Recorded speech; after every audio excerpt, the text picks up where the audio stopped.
All right, for our next escape, we're going to be covering the side mount again, but we're going to be doing the underhook escape. Now, this is one you've seen in MMA a lot, particularly wrestlers. They like to use this escape because it comes very naturally. However, there's usually a drawback because people, as they're coming up, will get caught in headlocks, guillotines, all sorts of chokes like Darce chokes, anacondas. All right, so I'm going to show you the proper way to do it so that you don't get caught in anything on the way out. All right, so let me demonstrate the underhook escape from the side mount.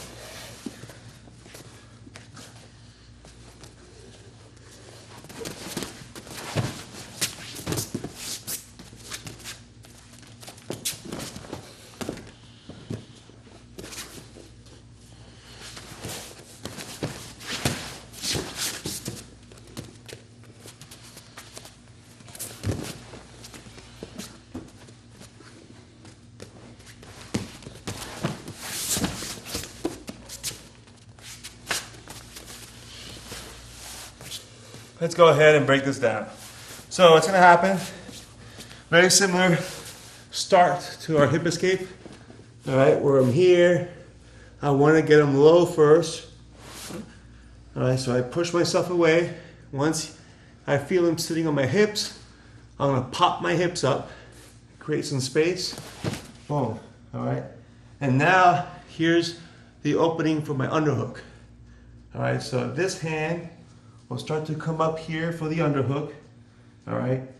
And this hand is gonna come and start coming in front of his other arm here. So I'm here, boom.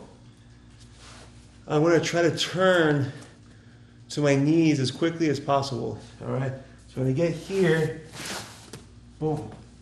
And you'll notice the other thing I'm doing is I wanna try to get my head directly underneath his head. If I can go head to head, that's great also. But at the very least, I should be right here, okay? And the reason why is that if my head is low like this, boom, the choke's gonna come in every time. And in fact, people who are good at chokes, they'll invite the underhook just so that they'll get the guillotine on the way out. All right, so when I do this, all right, I have to be doing something about this arm. Right, because he's not going to choke me from this side, he's going to choke me from this side. All right, so when I create this space, I start coming up. There's a few things you can do. One, like I like to get my hand at least in front of the bicep, forearm, right here. Because now as I'm coming up, he goes to choke. Okay, I'm in the way. If you can grab the wrist, it's ideal. But sometimes you're not in the right range, you might be like this. So at the very least, if you're in front, you'll interrupt the arm. But if you can grab here, that's great. Keep in mind that you need to have this elbow on the ground to be able to stand up. All right, so there's got to be some post. All right, so usually when I pop up, boom, I create some space. I get my elbow on the ground, and now if I'm close enough to grab comfortably, I can. In this case, I'm not, so I can just hook in front of the arm. And now you'll see that I bring my head up real high, okay? Boom, try to get it on the side of his chin. Just like before, how he pushed the chin away. If I can get his chin away and he can't look at me, it's gonna be hard for him to choke me, even without that arm. He goes to choke,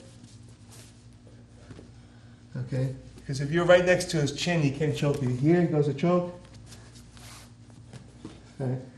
So even if you can't get here, anywhere around the neckline, if you can get your head in there, it's going to be very difficult. His choke is going to come, okay, sit up here, like this, straight, when I'm about here, all right? Because I have to be under his shoulder for him to choke naturally, because my head has to pop in right here. So anywhere, if your head's below this range, you could get choked. Your head's up here, you're safe. All right, so once again, boom, boom, scoot, pop, all right?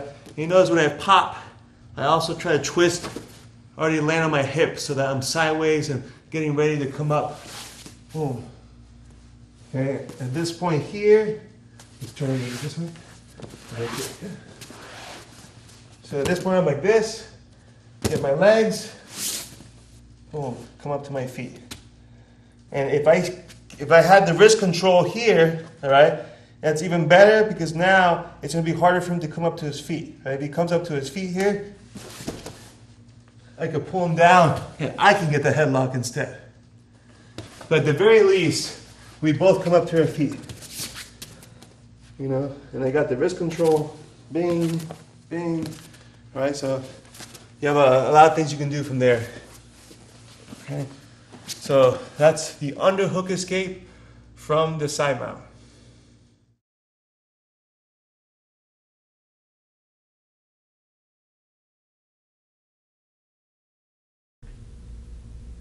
Hello, and thank you for watching my video.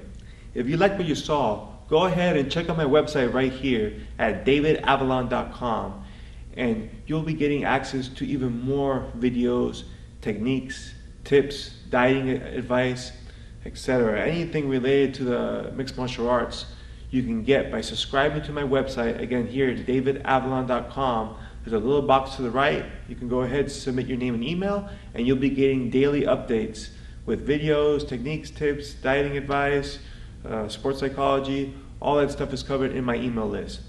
And my emails are full of content. There's no spam or anything, and you could always unsubscribe yourself at any time if you choose.